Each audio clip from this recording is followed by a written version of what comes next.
Good afternoon, ladies and gentlemen. It feels great being here in Kochi and meeting so many old friends and colleagues.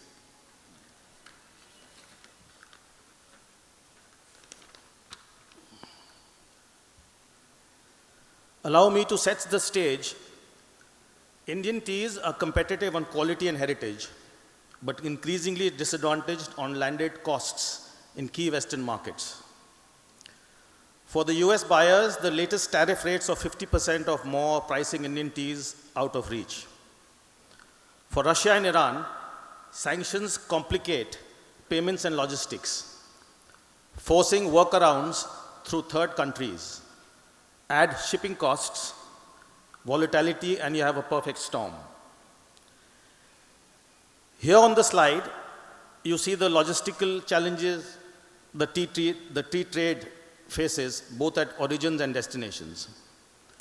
I want to illustrate a typical case where the Calcutta port, which used to handle 100 million kilos of shipments from North India, is not even doing half the volume today. Most tea shipments from North are now traveling by road to the western coast of India, Mumbai and Nhava Sheva, and being exported from there to Middle East and Central CIS countries. This was unheard 5 years ago, but availability of vessels, competitiveness of the port, and advantages in transit time make it too difficult to ignore. The time it takes for a vessel to go from Calcutta to Singapore, Colombo, and then reach its destination in Middle East has been cut by half by moving the teas to Mumbai. A solution for the exporters would be to lobby with the government to give them a rail line or a Concor support like what ICD Coimbatore has for the Cochin port, and this would ensure a straight stuffing of the cargo at Calcutta and shipped by rail through Nhava Sheva.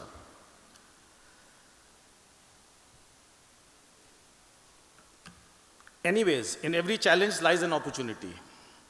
Those who adapt the fastest by resourcing, reblending, and rerouting are finding ways not only to keep volumes moving, but also to protect margins and hold market share.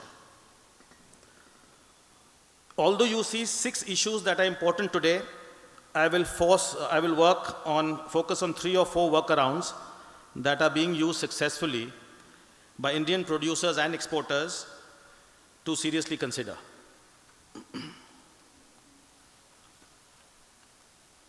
Resource and reblend towards tariff-advantaged origins. For US buyers, shifting volume to origins with lower tariffs like Kenya, Malawi, Argentina, and Mozambique can help control landed costs. The key here is truthful labeling and compliance to the rules of origin. In the EU, the Kenya-EU EPA makes Kenyan teas tariff-free, encouraging blenders to substitute. Indian exporters need to understand that these substitution pressures and decide how to remain a part of the blend.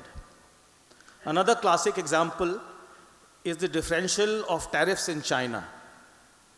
Indian and Sri Lankan teas are taxed between 7.5% to 15%, while African countries like Uganda and Burundi benefit from zero exemption.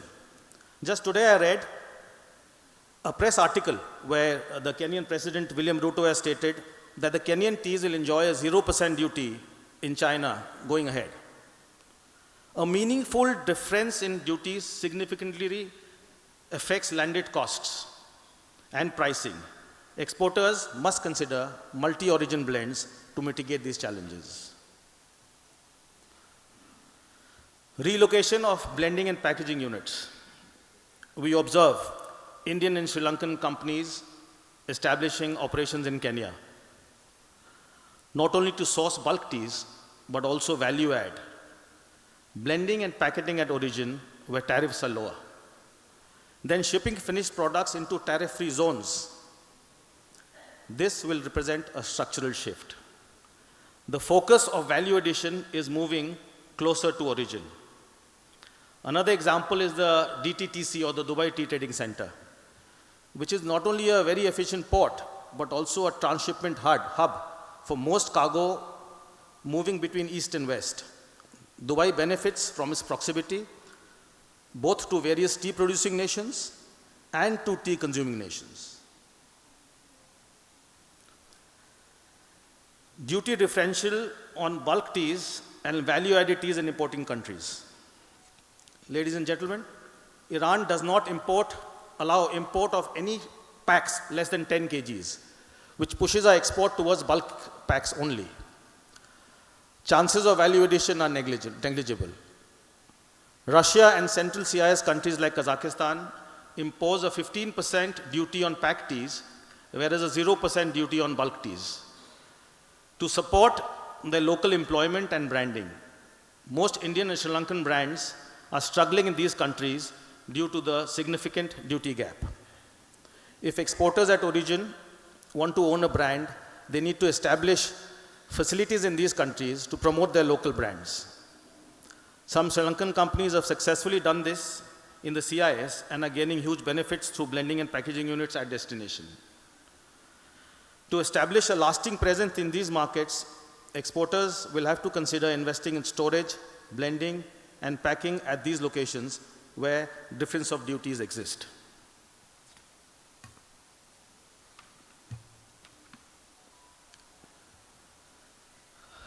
Use preferential programs and FTAs. In the EU Kenya partnership grants Kenya duty-free access.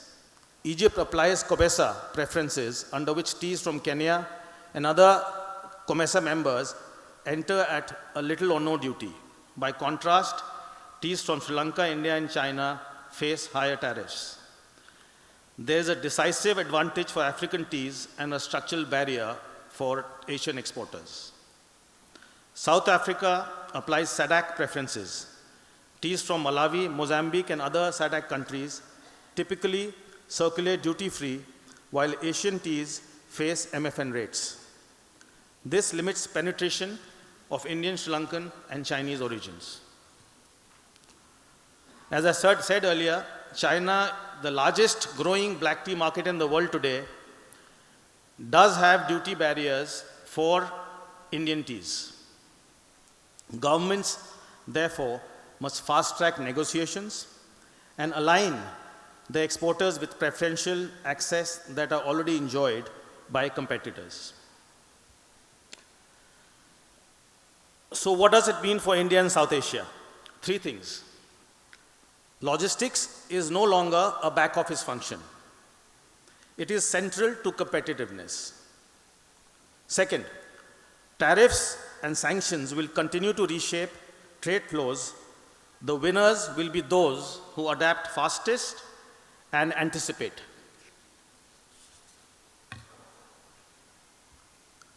As I pointed out, tariffs will remain unpredictable in the current stressed out political climate.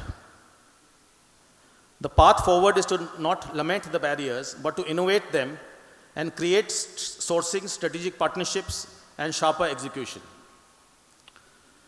The good news is that many of these workarounds are already being used successfully around the world. The question is, how quickly can Indian producers and exporters adopt them? South India today is one of the hubs for EOUs and EPZs. However, this is not a long-term solution.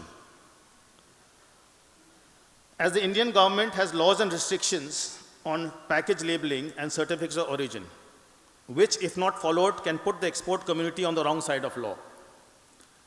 Additionally, importing teas into Indian EPZs has already created a hue and cry amongst Indian producers.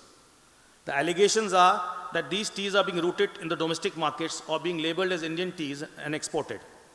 This may or may not be true. However, to protect the image and integrity of Indian exports, we must consider neutral packaging in blending centers. I'm looking forward to exploring this more in discussion, and I'd like to hear your thoughts on how these strategies can practically be applied. Thank you for your patient hearing, and looking forward to interacting with you.